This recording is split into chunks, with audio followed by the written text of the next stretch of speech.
నెల్లూరు జిల్లా శ్రీహరికోటలోని షార్ కేంద్రం నుంచి శుక్రవారం రాత్రి ఇస్రో చేపట్టిన PSLV C-28 ప్రయోగం విజయవంతమైంది. ఈ ప్రయోగం ద్వారా 1440 కిలోల బరువు గల 5 విదేశీ ఉపగ్రహాలను కక్షలోకి ప్రవేశపెట్టారు. బుధవారం ఉదయం 7:28 ప్రారంభమైన కౌంట్డౌన్ ప్రక్రియ 62.5 గంటల పాటు నిరంతరాయంగా కొనసాగి రాత్రి 9:58 రాకెట్ నింగిలోకి దూసుకెళ్లింది.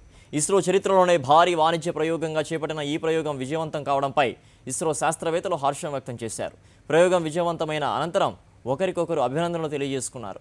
ఈ ప్రయోగం కోసం PSLV XL రకాన్ని ఇస్రో ఉపయోగించింది. అంతకుముందు 2013 నవంబర్ 5న అంగారక ఉపగ్రహం మార్స్ ఆర్బిటర్ మిషన్ను 2008 అక్టోబర్ 22న చంద్రయాన్-1ను ప్రయోగించడానికి కూడా ఇదే రకాన్ని ఉపయోగించింది.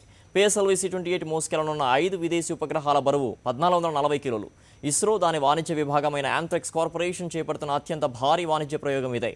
ఇందులో 3 DMC 3 ఆప్టికల్ భూపరిశీలన ఉపగ్రహాలు, CBNT-1 జియో ఆర్బిట్ సెయిల్ అనే 2 చిన్న ఉపగ్రహాలు ఉన్నాయి.